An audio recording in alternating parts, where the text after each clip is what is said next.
سورہ آل عمران کی تفسیر آیت نمبر 149 سے الحمدللہ والصلاة والسلام علی رسولہ وعلی آلہ واصحابہ اجمعین۔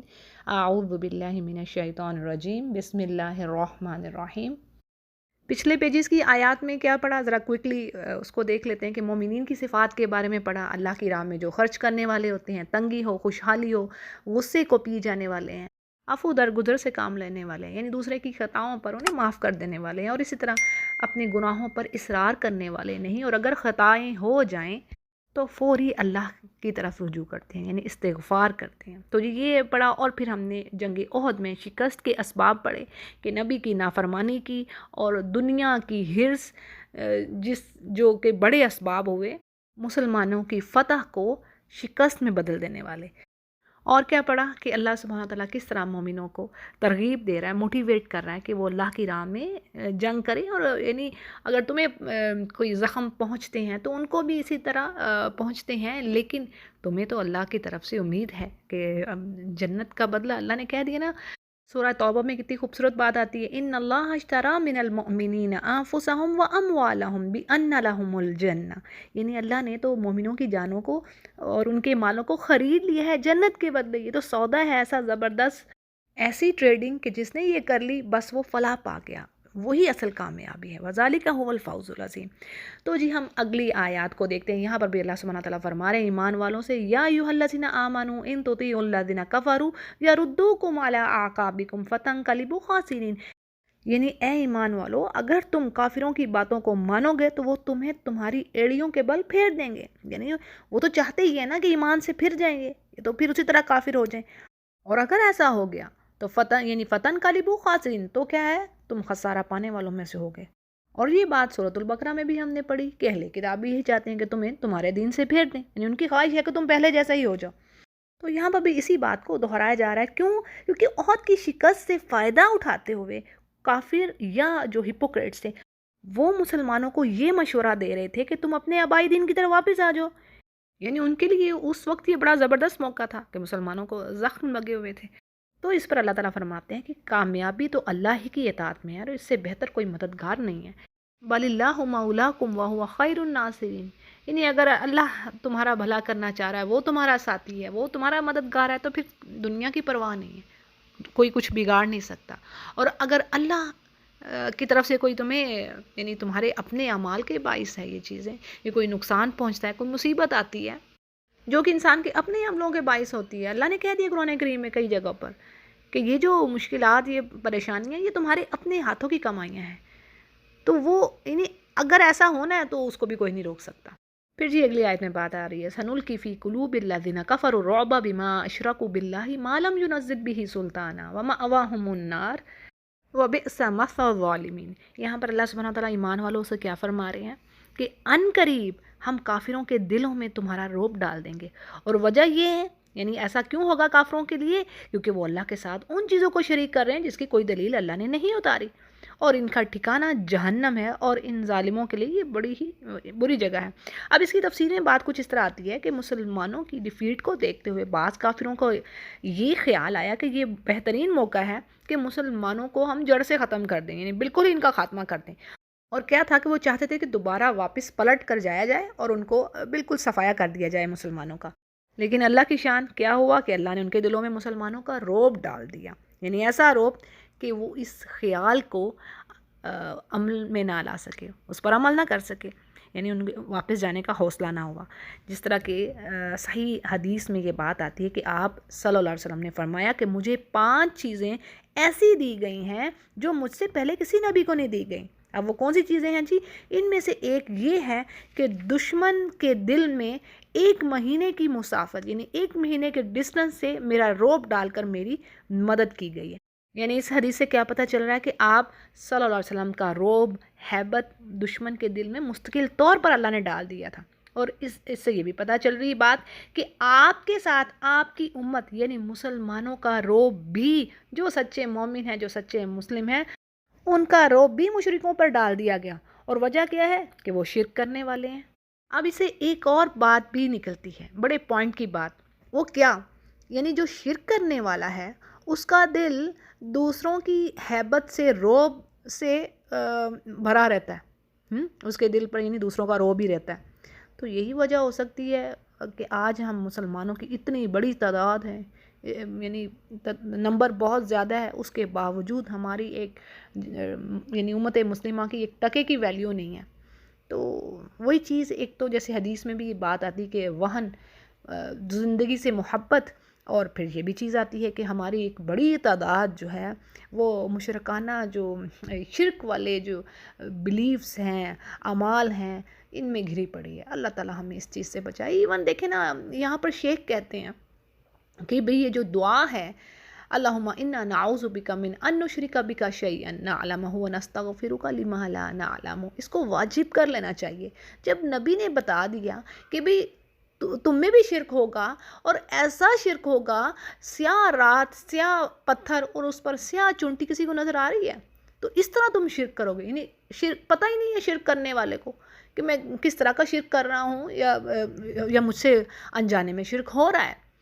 تو اسی لیے شیخ کہتے ہیں کہ اس دعا کو واجب کر لیجئے کہ جو شرک سے بچ گیا، انشاءاللہ اللہ نے کہا کہ دیکھو شرک نہ کر کے آنا، باقی میں تمہارے گناہوں کو، وہ اللہ کے ساتھ معاملہ، اللہ تعالیٰ معاف کرنے والا ہے۔ اچھا جی، اگلی آیت میں اللہ فرما رہے ہیں کہ اللہ نے یقیناً تم سے اپنا جو وعدہ کیا تھا وہ سچا کر دکھایا، اور تم اس کے حکم سے جب انہیں کاٹ رہے تھے، یعنی ان کو قتل کیا جا رہا تھا کافروں کو، یہاں تک کہ تم میں سے یعنی بعض لوگوں نے پس ہمتی اختیار کی، بزدلی اختیار کی، اور کام میں جھگڑنے لگے اور اللہ کی نافرمانی کی۔ اس کی ذرا ڈیٹیل دیکھ لیتے ہیں۔ یعنی یہ کون سا وعدہ تھا جو اللہ کہہ رہے ہیں کہ اللہ نے اپنا وعدہ سچا کر دکھایا؟ تو بعض مفسرین اس پر کہتے ہیں کہ یہ 3000 اور 5000 فرشتوں کا نازل ہونا ہے۔ یعنی اس سے مراد کیا ہے کہ اللہ نے جو وعدہ کیا تھا نا کہ اللہ 3000 فرشتے یا 5000 فرشتے بھیجے گا، پیچھے ہم نے یہ بات پڑھی، تو اللہ نے وہ وعدہ پورا کیا۔ لیکن اس پر دوسری رائے بھی ہے، یعنی اس وعدے سے مراد کچھ سکولرز یہ لیتے ہیں کہ اس سے مراد فتح اور نصرت کا وہ عام وعدہ ہے جو تمام اہل اسلام کے لیے اور رسول کی طرف سے بہت پہلے کیا جا چکا ہے۔ یعنی یہ وہ ایک جنرل بات لیتے ہیں، ٹھیک ہے۔ ایک سکولرز کا جو گروپ ہے وہ یہ کہتا ہے، اور دوسرے کہتے ہیں کہ جس سے مراد وہ فرشتوں کا جو نازل ہونا تھا وہ ہے۔ بہرحال دونوں اوپینینز جو ہیں وہ میں نے آپ کے آگے رکھ دی۔ اسی طرح جو بات آ رہی ہے کہ آپس میں جھگڑنے لگے مومن، تو اس پر کیا ہے، اس میں یہ آ رہا ہے کہ یہ جو تنازع تھا یا جو نافرمانی کی بات آ رہی ہے، تو اس میں یہ جو 50 تیر انداز تھے ان کا اختلاف ہے، اس کا یہاں پر ذکر ہے، جو کہ فتح دیکھ کر یعنی 2 گروپس ہو گئے تھے نا، یعنی ایک نے کہا چل کے نیچے مال غنیمت لیتے ہیں، اور ایک نے کہا نہیں، رسول نے منع کیا تھا یہاں سے جانے سے۔ تو یہ مراد ہے، یعنی جو آپس میں ان کا تنازع ہوا۔ اسی طرح پھر آگے اللہ فرماتے ہیں کہ اللہ نے وہ چیز جو تمہاری چاہت کی تھی جو تمہیں دکھا دی، یعنی اس سے مراد وہ فتح ہے جو ابتدا میں مسلمانوں کو حاصل ہوئی۔ پھر آگے آ رہا ہے کہ تم میں سے بعض دنیا چاہتے تھے، یعنی بعض مال غنیمت چاہتے تھے، جنہوں نے پہاڑی چھوڑ دی۔ یہ سارا انہی کا ذکر آ رہا ہے، جس کے نہ چھوڑنے پر یعنی نبی نے تاکید کی تھی کہ اس کو نہ چھوڑنا۔ اور اسی طرح یہ بھی الفاظ آتے ہیں کہ اتنی سختی سے نبی نے ان کو منع کیا تھا کہ آپ صلی اللہ علیہ وسلم نے فرمایا تھا کہ تم نے یہ جگہ نہیں چھوڑنی، چاہے فتح ہو یا شکست، یعنی چاہے تم یہ دیکھ رہے ہو کہ چیلیں ہمارے گوشت نوچ رہی ہیں، تم نے پھر بھی یہ جگہ نہیں چھوڑنی، یعنی اتنی سختی سے یہ بات کہی تھی۔ ایک روایت میں یہ بھی بات آتی ہے، لیکن پھر بھی انہوں نے یہ معاملہ کیا۔ پھر جی آگے کہا جا رہا ہے کہ بعض کا ارادہ آخرت کا تھا، یعنی وہ لوگ جنہوں نے مورچہ چھوڑنے سے منع کیا، یعنی وہ آخرت کمانا چاہتے تھے۔ تو یہاں پر اللہ نے سارا ذکر کر دیا، اور پھر اس نے تمہیں ان سے پھیر دیا تاکہ وہ تم کو آزمائے۔ تو اس سے کیا مراد ہے، یعنی غلبہ عطا کرنے کے بعد اللہ نے مومنوں کو شکست دے کر پھر ان کافروں سے پھیر دیا تاکہ اللہ ان کو آزمائے، یعنی یہ ٹیسٹ تھا مومنوں کا۔ پھر جی آگے بات آ رہی ہے، یقیناً اللہ نے تمہاری اس غلطی سے درگزر فرمایا، اور ایمان والوں پر اللہ بڑا فضل کرنے والا ہے۔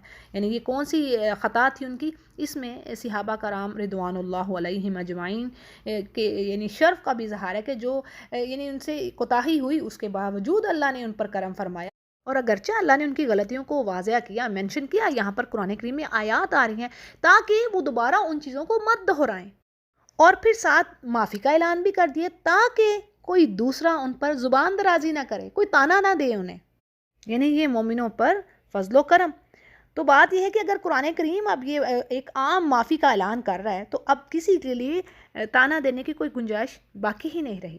صحیح بخاری میں ایک واقعہ آتا ہے کہ ایک حج کے موقع پر ایک شخص نے حضرت عثمان رضی اللہ عنہ پر بعض اعتراضات کیے کہ وہ جنگ بدر میں شریک نہیں تھے اور بیعت رضوان میں شریک نہیں ہوئے، اور اسی طرح جنگ احد میں فرار ہو گئے تھے۔ تو اس پر ابن عمر رضی اللہ عنہما نے فرمایا کہ جنگ بدر میں تو ان کی اہلیہ بنت رسول صلی اللہ علیہ وسلم وہ بیمار تھی، اور اسی طرح بیعت رضوان کے موقع پر آپ رسول کے سفیر بن کر مکہ گئے ہوئے تھے، اور یوم احد کے فرار کو تو اللہ نے معاف فرما دیے۔ صحیح بخاری اس واقعہ کو روایت کر رہے ہیں۔ تو یعنی کہنے کا ان کا مقصد ہے کہ تم کس بات پر ان پر اعتراضات کر رہے ہو۔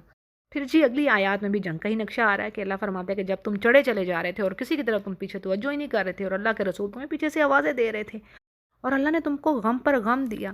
اس کے پیچھے ڈیٹیل کیا آتی ہے کہ کفار کے یعنی اچانک حملے سے مسلمانوں میں جو پھر بھگدڑ مچی، اور مسلمانوں کی اکثریت نے راہ فرار اختیار کی، یعنی وہ بھاگے جس کو جہاں بھی جگہ مل رہی تھی۔ اسی طرح کچھ لوگ یعنی وادی کی طرف چڑھے جا رہے تھے، اوپر کی طرف بھاگ رہے تھے، اور نبی کریم صلی اللہ علیہ وسلم اپنے چند ساتھیوں سمیت پیچھے رہ گئے تھے اور مسلمانوں کو پکار رہے تھے کہ الیہ عباد اللہ، الیہ عباد اللہ، یعنی اے اللہ کے بندو میری طرف لوٹ کر آؤ۔ لیکن اس پریشانی کے عالم میں یہ بات کون سنتا؟ جیسے کہ الفاظ آ رہے ہیں والرسول یدعوکم فی اخراکم، یعنی رسول تمہارے پیچھے سے تمہیں پکار رہے تھے۔ فَأَصَابَكُمْ غَمًّا بِغَمٍّ لِكَيْ لَا تَحْزَنُوا عَلَىٰ مَا فَاتَكُمْ وَلَا مَا أَصَابَكُمْ، اور پھر تمہاری کوتاہی کے بدلے میں اللہ نے تمہیں غم پر غم دیا۔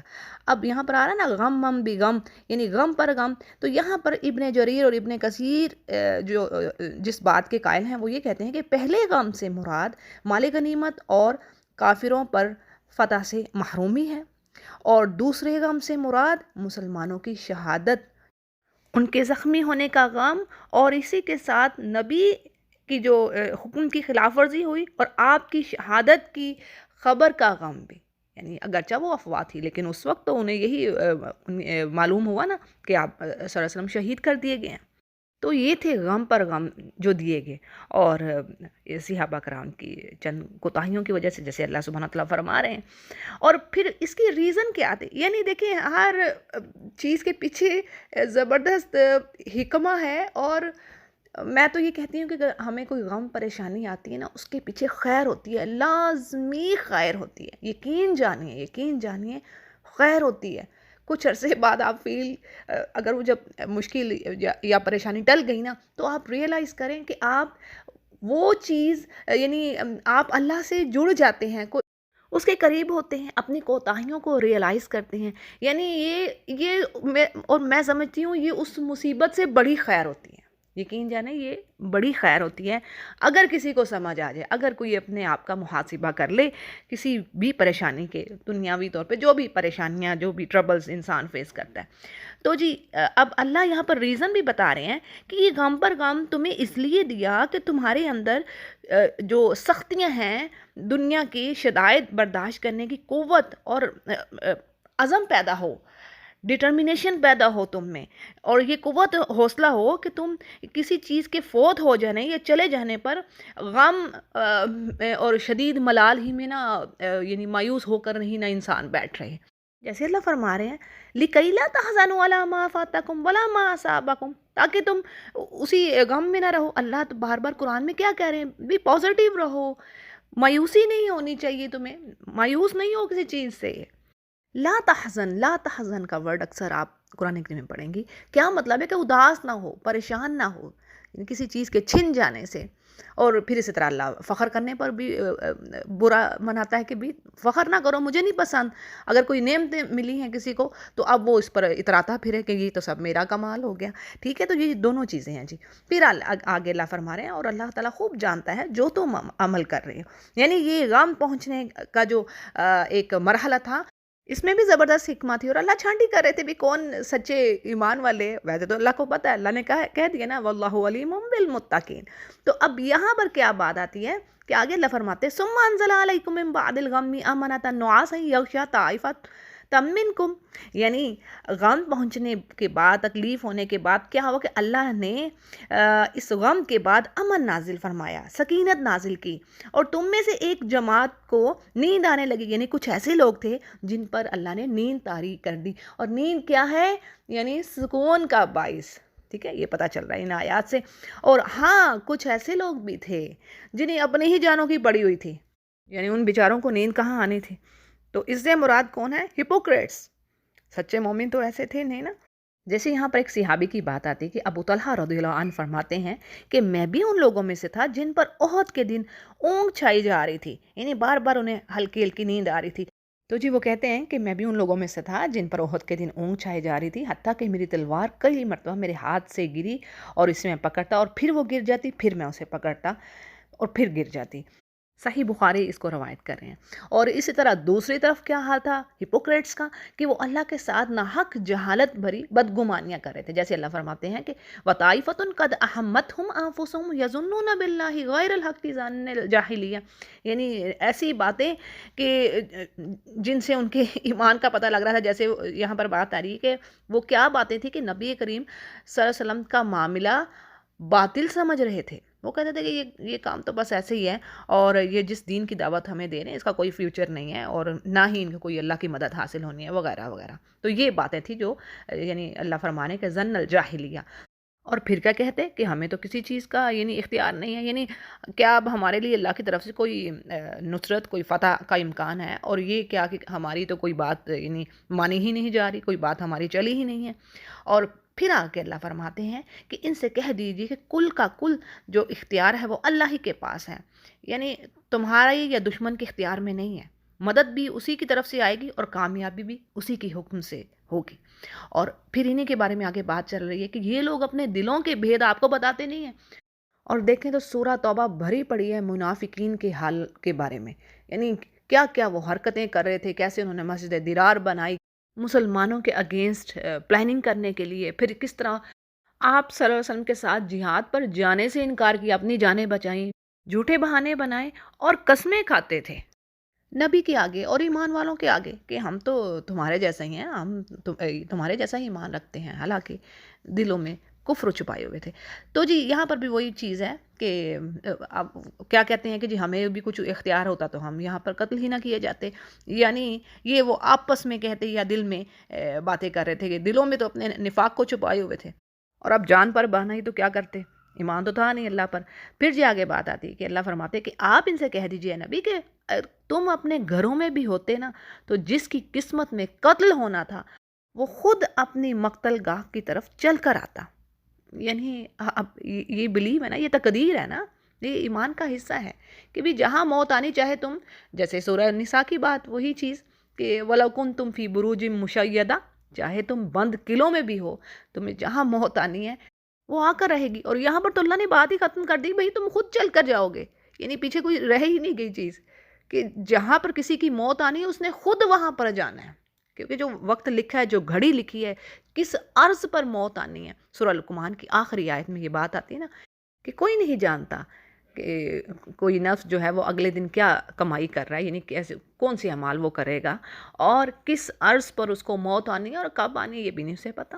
یعنی غائب کا جاننے والا تو وہی ہے. لیکن حدیث کے جیسے الفاظ آتے کہ 5 جو چیزیں ہیں نا مفتاح الغیب، غیب کی کنجیاں ہیں، ان میں کچھ چیزیں اور بھی ہیں، یہاں پر ابھی میں ڈیٹیل میں نہیں جا رہی. تو ایک یہ بھی چیز آتی ہے کہ کس کو کب کس عرض پر موت آنی ہے یہ اللہ کے علاوہ کوئی نہیں جانتا. پھر اسی طرح سورۃ الحجر میں ہم پڑھتے ہیں ما تسبق من امۃ اجلها وما یستاخرون، یعنی جس امت یعنی کسی بھی نیشن کے یا کسی بھی آپ کہہ لیں کہ فرد کے جو اس کی ڈیتھ کا ٹائم ہے، جو اس کے ختم ہونے کا ٹائم ہے، وہ اللہ نے فکس کیا ہوا ہے.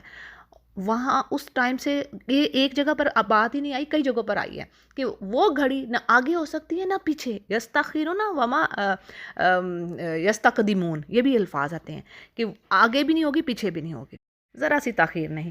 پھر جی آگے مقصد بتایا جا رہا ہے کہ کیا مقصد تھا یہ سب چیزوں کا. اللہ فرماتے ہیں کہ اللہ کو یہ جو ان کے سینوں میں جو چھپا ہوا تھا اس چیز کو ٹیسٹ کرنا تھا.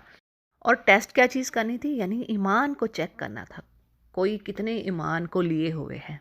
اور کیا بات تھی کہ اللہ چاہتا تھا ایمان والوں کو اور منافقین کو علیحدہ علیحدہ کر لے، چھانٹی کر لے، اللہ خوب جان لے کہ پکے مومن کون ہیں اور ان کے دلوں کو شیطانی وسوسوں سے پاک کر دے. تو جی یہ تھی حکمہ جو اللہ بار بار پیچھے بھی بات آئی اور پھر آ کے یہاں پر اللہ نے فرما دی وَلِيَبْتَلِيَ اللَّهُ مَا فِي صُدُورِكُمْ وَلِيُمَحِّصَ مَا فِي قُلُوبِكُمْ وَاللَّهُ عَلِيمٌ بِذَاتِ الصُّدُورِ. یعنی تمہارے سینوں کے اندر کی چیز کا آزمانا اور تمہارے دلوں میں کیا اور اس کو پاک کرنا، اور اللہ خوب جانتا ہے تمہارے دلوں میں جو کچھ بھی چھپا ہے، دلوں کے بھیدوں کو اللہ جاننے والا ہے۔ پھر جی آگے بات آتی ہے ان الذین تولوا منکم یوم التقى الجمعان، یعنی بے شک وہ لوگ جو یعنی جنگ والے دن جو پھر گئے، جنہوں نے پیٹھ دکھائی، تو یہ لوگ اپنے بعض اعمال کے باعث شیطان کے پھسلانے میں آ گئے۔ اس کی وضاحت سمجھ لیجئے، بڑی زبردست بات ہے کہ اللہ فرما رہے ہیں جنگی احد میں مسلمانوں سے جو لغزش اور جو کوتاہی ہوئی، اس کی وجہ کیا؟ وجہ یہ کہ ان کی کچھ پچھلی بعض کمزوریاں تھیں جن کی وجہ سے شیطان اس روز بھی انہیں پھسلانے میں کامیاب ہو گیا، یعنی شیطان نے ان پر غلبہ پا لیا۔ جس طرح بعض سلف کا یہ قول ہے کہ نیکی کا بدلہ یہ بھی ہے کہ اس کے بعد مزید نیکی کی اللہ توفیق دیتا ہے، اور برائی کا بدلہ یہ بھی ہے کہ اس کے بعد مزید برائی کا راستہ کھلتا ہے اور ہموار ہوتا ہے۔ تو بات یہ ہے کہ کچھ ان کی پچھلے کچھ اعمال ہوں گے یا کچھ ایسی کمزوریاں ہوں گی جو اس چیز کا باعث بنی کہ شیطان کے جھانسے میں وہ آ گئے۔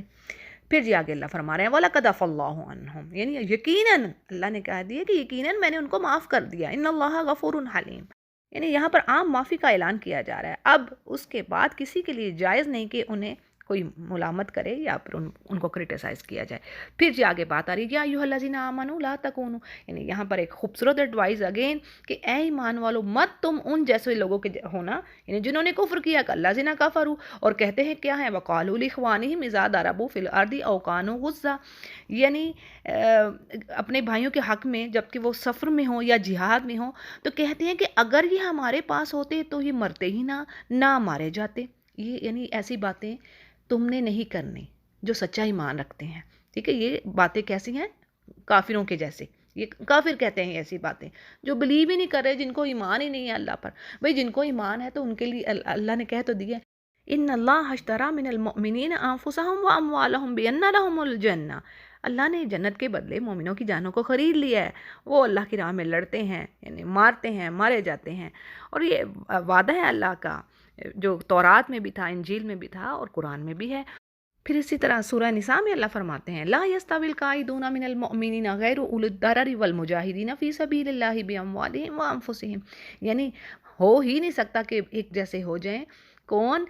مومنوں میں سے بھی جو گھروں میں بیٹھے ہیں اور جو اللہ کی راہ میں جہاد کے لیے نکلے ہیں، اپنے مالوں کے ساتھ جہاد کر رہے ہیں، اپنی جانوں کے ساتھ وہ جہاد کر رہے ہیں۔ اب دیکھیں کوئی جہاد پہ جاتا ہے تو اپنا کچھ نہ کچھ لگا کر جاتا ہے نا، مال بھی لگایا، اپنی جان بھی اس نے لگائی۔ تو اللہ نے کہہ دیا بھئی صاف فرما دیا 95 نمبر کی آیت ہے، اور اس میں بہت ساری اسی طرح کی آیات آپ کو ملیں گی سورہ نساء میں۔ فضل اللہ المجاہدین، اللہ نے پریفر کر دیا ہے مجاہدین کو بیٹھ رہنے والوں پر، علی القاعدین درجہ، اگرچہ اللہ کہتے ہیں وعدہ سب کے ساتھ ہے اچھا، یعنی جنت کا وعدہ ہے جو اچھے اعمال کرے گا، بالکل اللہ کا وعدہ ہے، لیکن مجاہدین کا جو درجہ ہے، جو سچے دل سے اللہ کی راہ میں لڑ رہا ہے، اس کا جو درجہ ہے وہ بیٹھ رہنے والوں کا نہیں ہے، جن کو کوئی تکلیف ہی نہیں پہنچی، غیر اولی الضرر، ٹھیک ہے نا؟ تو یہاں پر اللہ نے کہا، پھر اگین 2 بار بات آتی ہے ایک ہی آیت میں، وَفَضَّلَ اللَّهُ الْمُجَاهِدِينَ عَلَى الْقَاعِدِينَ أَجْرًا عَظِيمًا، بہت بڑا اجر ہے ان کے لیے۔